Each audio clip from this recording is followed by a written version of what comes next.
Hi guys, welcome back. I am Vivek Singhal from tradingwithvivek.com। और आज हम बात करने वाले हैं वो कॉमन मिस्टेक्स की जो अधिकतर सारे ही रिटेल इन्वेस्टर्स करते हैं और जिसके चलते लाइफ में स्टॉक मार्केट में पैसा कमाना मुश्किल हो जाता है और हमें उनके ऊपर बहुत ज्यादा ध्यान देने की जरूरत है। तो एक एक करके मैं बहुत ज्यादा इसको लेंथी नहीं करूंगा। सो 5 मेजर इंपॉर्टेंट पॉइंट्स जो मेरे हिसाब से इमीडिएटली जिनके ऊपर ध्यान देना चाहिए, जिनको करेक्ट करना चाहिए और उनको करेक्ट करके हम अच्छे से पैसे कमा सकते हैं। देखो, उस बात में थोड़ा सा कहीं ना कहीं दुख होता है कि जब हम अपने बिजनेस से पैसा कमाएं, अपनी सैलरी से पैसे कमाएं, उसमें से थोड़ा थोड़ा सा पैसा सेव करें और सेव करके मार्केट में कुछ ज्यादा पैसा कमाने के लिए हम मार्केट में पैसे लगाएं और उसमें थोड़ा सा नुकसान हो जाए। और वो नुकसान भी किस लिए कि छोटी छोटी सी मिस्टेक्स जिनको हम करेक्ट कर सकते हैं, अगर उन मिस्टेक्स की वजह से अगर नुकसान हो जाए तो मुझे कहीं ना कहीं दुख होता है। तो यही रीजन है कि मैं आपको वो 5 रीजंस बताना चाहता हूं। तो उनमें सबसे पहला रीजन क्या है? सबसे पहला रीजन है कि हमें इंट्राडे एंड एफ एंड ओ करने से पहले 50 बार सोचना चाहिए। मेरे पास बहुत सारे ऐसे फोन कॉल्स भी आते हैं, बहुत सारे मैसेजेस भी आते हैं जिसमें यही लिखा होता है कि विवेक भाई, एफ एंड ओ में गलती कर दी और एफ एंड ओ में फंस गए, अब क्या करें? देखो, अब क्या करें का एक ही सोल्यूशन होता है कि एफ एंड ओ के नुकसान को जरूरी नहीं कि एफ एंड ओ के नुकसान से ही पूरा किया जाए। एफ एंड ओ के नुकसान को हम इक्विटी में ट्रेडिंग करके भी पूरा कर सकते हैं। जहां पर उधारी का पैसा लगता है ना, वहां पर कंपनी तो मींस इंडिविजुअल तो छोड़ो, कंपनीज भी बहुत ज्यादा ग्रो नहीं कर पाती क्योंकि जितनी भी कंपनीज की लोअर वैल्यूएशन होती है, सस्ते पीई पर चल रही होती है, कहीं ना कहीं उनमें बहुत सारे रीजंस उनके हाई डेट के भी होते हैं। और जैसे जैसे डेट वो रिपे करते जाते हैं, बोरोइंग को रिपे करते जाते हैं, वैसे वैसे वहां पर पैसा थोड़ा सा ज्यादा अच्छा बनता है, कंपनी की भी वैल्यूएशन अच्छी होती चली जाती है। सेम चीज अपने पर्सनल लाइफ में भी होती है। जब हमारे पास किसी तरह की बोरोइंग नहीं होती तो हम ज्यादा अच्छे से काम कर पाते हैं, अच्छे से फोकस करके काम कर पाते हैं। सेम चीज यहां पर ट्रेडिंग में होती है, क्योंकि फ्यूचर एंड ऑप्शंस में और इंट्राडे में करने का जो रीजन होता है वो क्या होता है? वो यही होता है कि हमारे तो 1 लाख हैं लेकिन हम ट्रेडिंग करेंगे 5 लाख के ऊपर। 1 लाख का अपना इन्वेस्टमेंट है लेकिन 5 लाख के ऊपर ट्रेडिंग करेंगे। क्यों? तो ये उधारी का पैसा है ना, यहां पर बड़ा ध्यान में रख के चलने की जरूरत होती है, क्योंकि नुकसान हो या फायदा हो, यहां पर आपको इंटरेस्ट देना ही है। और यहां पर जैसे अभी काफी जो व्यूअर्स हैं वो कह सकते हैं विवेक भाई, इंट्राडे में कोई इंटरेस्ट नहीं देना पड़ता।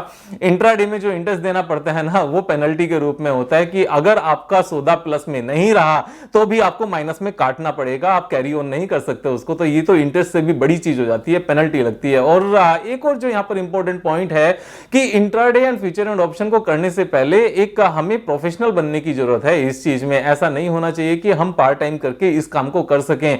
पार्ट टाइम करके फ्यूचर एंड ऑप्शन या इंट्राडे नहीं किया जाता। जितने भी लोगों ने future and option and intraday में अच्छे पैसे कमाए हैं ना, उन्होंने इसको फुल टाइम जॉब बनाने के बाद में ही किया है। ऐसा नहीं है कि वो पार्ट टाइम थे और पार्ट टाइम में फ्यूचर एंड ऑप्शन करते थे और मोटे पैसे कमा लिए और बहुत रिच बन गए। ऐसा कोई नहीं है जिसने कंसिस्टेंटली इंट्राडे या फ्यूचर एंड ऑप्शन में पैसा कमाया हो और वो भी पार्ट टाइम करके। ऐसा नहीं होता है। तो फ्यूचर एंड ऑप्शन या फिर इंट्राडे करने से पहले आपको फुल टाइम जॉब में, फुल टाइम इसी को, ट्रेडिंग को ही अपना करियर बनाना है। और वो बनाने से पहले एक बार अच्छे खासे पैसे होने चाहिए, एक अच्छा बैकअप होना चाहिए, अपने 3-4 साल का हिसाब किताब सिक्योर करके चलना चाहिए, क्योंकि जरूरी नहीं कि आप इसमें उतरते ही एकदम से आप इसमें अच्छे पैसे कमाने लगे।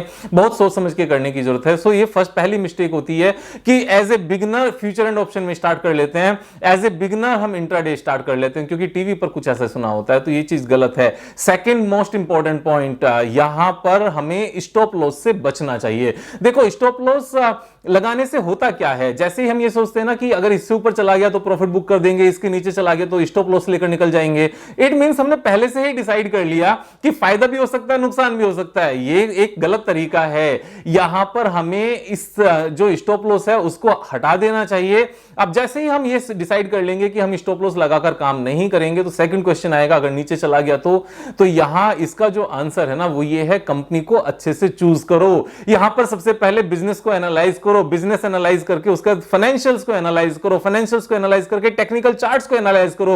और जब तीनों चीजों का कॉम्बिनेशन बनता हो ना, तब यहां पर स्टॉक में पैसे लगाने चाहिए कि अगर उसके नीचे चला भी जाए तो भी क्या हो गया, ना तो हमारा उधारी का पैसा है, ना ये इंट्राडे है, ना ये फ्यूचर एंड ऑप्शन है। नीचे चला जाए तो हम इसको रख लेंगे। और रखने में भी बहुत ज्यादा लंबे टाइम तक रखने की जरूरत नहीं पड़ती, क्योंकि बिजनेस को सोच समझ के सिलेक्ट किया है, फाइनेंशियल जहां स्ट्रांग स्ट्रांग है उसको सेलेक्ट किया है, और जहां पर ऑपरेटर भी अपनी एक्यूमुलेशन कर चुका है, वहां पर जहां चार्ट पैटर्न्स बन चुके हैं, वहां पर हमने बाइंग की है। जब तीनों चीजों का कॉम्बिनेशन होता है तो स्टॉप लॉस लगाने की जरूरत नहीं पड़ती। मैं हमेशा कहता हूं स्टॉप लॉस कंपनी के सिलेक्शन में होना चाहिए, ना कि शेयर के प्राइस में। आप एक चीज सोचो ना, अगर हमने सपोज जैसे आज की डेट में हिंदुस्तान यूनिलीवर में लाइफ टाइम हाई पे ऑफ कोर्स, लेकिन कप विद हैंडल पैटर्न बन रहा है, अगर ये कप विद हैंडल पैटर्न बनते हुए हम अगर उसमें बाइंग करते हैं तो उसके बाद उसमें क्या स्टॉप लॉस की जरूरत है? अरे नीचे आएगा तो और स्ट्रांग हो जाएगा, मींस सेकंड आप एक और उसमें इन्वेस्टमेंट करो। तो अपने पार्ट्स में इसको इन्वेस्टमेंट करना चाहिए, जो कि हमारा थर्ड पॉइंट होगा। तो यहां पर जो स्टॉप लॉस है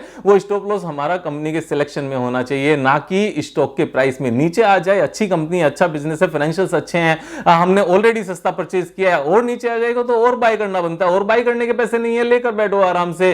क्योंकि स्टॉक मार्केट में जो काम होता है ना वो दुकानदारी के हिसाब से होता है। मैंने इसको लेकर एक पहले वीडियो भी बनाई थी कि अगर दुकान पर सामान रखा है, हम किसी सामान को 100 रुपीज का परचेज करके आए हैं, और अगर 3 दिन या 4 दिन ग्राहक नहीं आया, तो इसका मतलब ये थोड़ी कि हम उसको सस्ते में बेच देंगे। सस्ते में क्यों बेच देंगे यार? दुकान में हमारे इतना सारा सामान है, तो फिर उनमें से एक सामान अगर कुछ टाइम ज्यादा रखा भी रहा तो रखा रहने दो, उधारी के पैसे पे तो नहीं कर रहे हैं ना, कोई कंपल्सन तो नहीं है ना यहां पर। तो स्विंग ट्रेडिंग का जो फायदा होता है वो यही होता है यहां पर। तो स्टॉप लॉस लगाएं तो कंपनी के सिलेक्शन में लगाएं, ना कि स्टॉक के प्राइस में। थर्ड जो हमारा मोस्ट इंपॉर्टेंट पॉइंट है वो ये है कि यहां पर हमें जब भी ट्रेडिंग करें तब हमेशा किसी ना किसी स्ट्रेटजी के बेस पर करें। बिना स्ट्रेटजी के यहां पर ट्रेड करना एक बहुत बड़ा ब्लंडर होता है। अक्सर ये चीज आती है कि खरीद तो लिया, अब बेचें कब, बेचना कब है, इस चीज का हमें पहले से पता होना चाहिए कि वो कौन से लेवल्स हैं जहां पर ये बेचना है, या फिर वो कौन सी स्ट्रेटजी है जिसके बेस पर बेचना है, वो कौन सा सेटअप है जिसके बेस पर हमने बेचना है। आप एक चीज समझो ना, अगर हमें पहले नहीं पता किस लेवल पर बेचना है, यही वही एक दुकानदारी वाली ही बात है अगेन, कि जब हम किसी चीज को 100 रुपए का परचेज करके लाए हैं तो हमें उसी टाइम पर पता होता है कि हम 130 का बेचेंगे, 125 का बेचेंगे, 120 का बेचेंगे।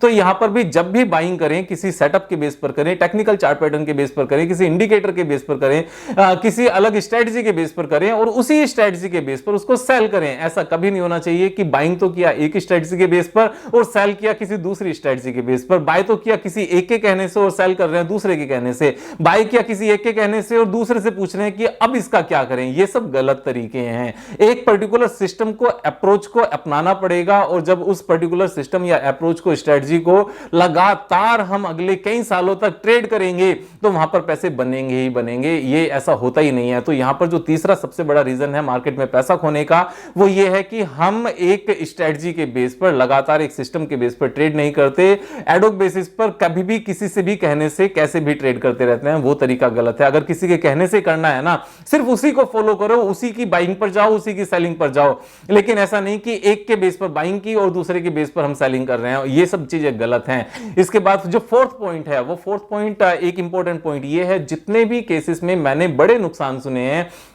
In most of the cases ये चीज देखी गई है कि एक ही पर्टिकुलर स्टॉक में बहुत ज्यादा पैसा लगाया होगा, और जब बहुत ज्यादा पैसा किसी एक स्टॉक में लगता है और वो हमारे जिस तरह से हम सोचते हैं कि यहां से इतना ऊपर जाएगा, इतना ऊपर जाएगा, जब वो वैसे नहीं जाता है तो वहां पर बड़ा नुकसान होता है। और बड़े नुकसान के साथ में एक और जो सबसे बड़ी प्रॉब्लम है, उसको होल्ड करना मुश्किल होता है। उसको होल्ड करना मुश्किल इसलिए होता है क्योंकि हमारा ही सिर्फ वो स्टॉक नहीं चल रहा होता जिसमें हमारे ज्यादातर सारे पैसे लगे हैं, और बाकी सारी मार्केट वहां से ऊपर जा रही होती है। तो वहां पर यह चीज नजर आती है that everybody else is making money but I am not making money. Why it is so happening? Why this only happens with me? ये इसीलिए होता है क्योंकि यहां पर सिस्टमैटिक अप्रोच नहीं रखी। यहां पर एक स्टॉक में यहां पर हमने जरूरत से ज्यादा पैसे लगा दिए। अगर आप मुझसे पूछोगे तो in most of the cases मैं एक रूल फॉलो करता हूं कि 3% से ज्यादा एक स्टॉक में नहीं लगाना है, मैक्सिमम 5% एक स्टॉक में लगाना है। और अगर बहुत बहुत बहुत ज्यादा कन्विक्शन है ना, तो उस केस में भी 10% से ज्यादा तो कभी नहीं लगाना है। ऐसा होना ही नहीं चाहिए कि 10% से ज्यादा कभी एक स्टॉक में पैसा लगाया जाए। तो यहां पर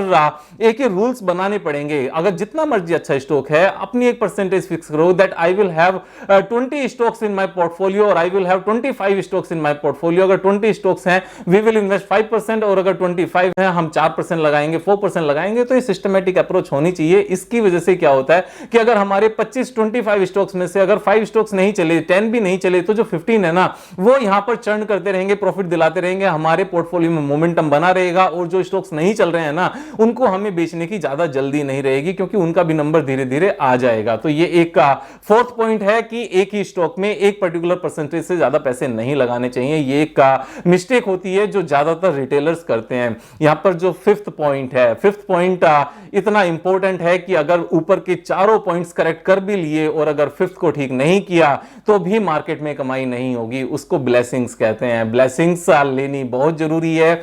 स्टॉक मार्केट में क्या, पूरी लाइफ में सिर्फ और सिर्फ ब्लेस्ड पीपल ही सक्सेसफुल होते हैं। यहां पर ब्लेसिंग्स की बहुत बड़ी इंपॉर्टेंस है। अगर ब्लेसिंग्स नहीं है तो कुछ नहीं होने वाला। ब्लेसिंग्स लेने के लिए करना क्या है? ब्लेसिंग्स के लिए तीन इंपॉर्टेंट पॉइंट होते हैं। एक तो कर्ज लेना बंद करना है, यानी कि अपने दुश्मनों को नहीं बनाना है। हमें हमारे दुश्मन नहीं होने चाहिए। अगर किसी भी पॉइंट से कैसे भी करके किसी भी सिचुएशन में अगर हम बात को आसानी से बात करके मना सकते हैं या फिर सुलझा सकते हैं तो वही कोशिश करनी चाहिए। कभी भी किसी भी इवेंट को वहां पर इस तरह से बीच में नहीं छोड़ना चाहिए कि सामने वाला आप सिर्फ दुश्मनी बन के रह गया। यहां पर दुश्मन से मतलब ये नहीं है कि वो आकर पिटाई करेगा।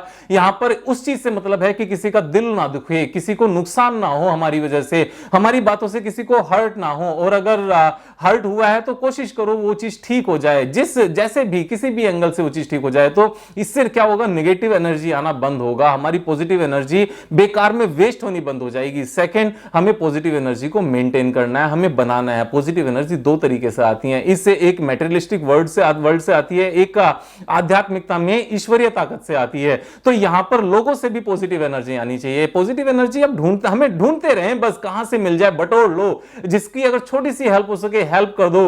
मॉनेटरी हेल्प नहीं कर सकते आप उनको सिखाने के हिसाब से हेल्प कर दो, कोई फिजिकल हेल्प कर दो, मींस कैसे भी करके जैसे भी हेल्प हो सके। और कुछ नहीं तो स्माइल ही कर लो, कम से कम माहौल अच्छा रहे। जब ये माहौल स्माइल वाला अच्छा रहता है ना तो पॉजिटिव एनर्जी मेंटेन होती है।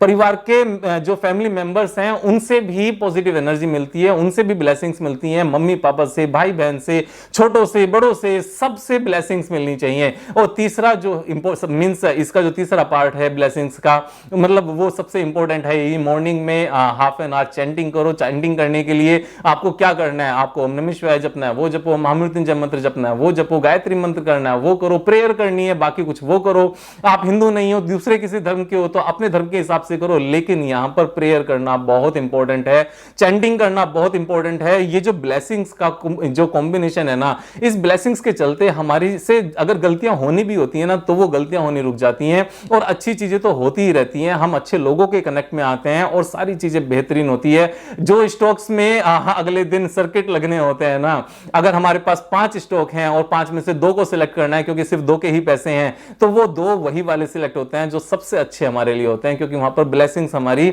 मींस इनविजिबल वे में हमारी यहां पर हेल्प कर रही होती है, यहां पर हमारा साथ दे रही होती है। तो ये 5 पॉइंट हैं। इन पांचों पॉइंट्स को हमें इमीडिएटली ठीक करने की जरूरत है अगर स्टॉक मार्केट में पैसा कमाना है। कल फिर मिलेंगे एक नई वीडियो के साथ, तब तक मजे करो यार।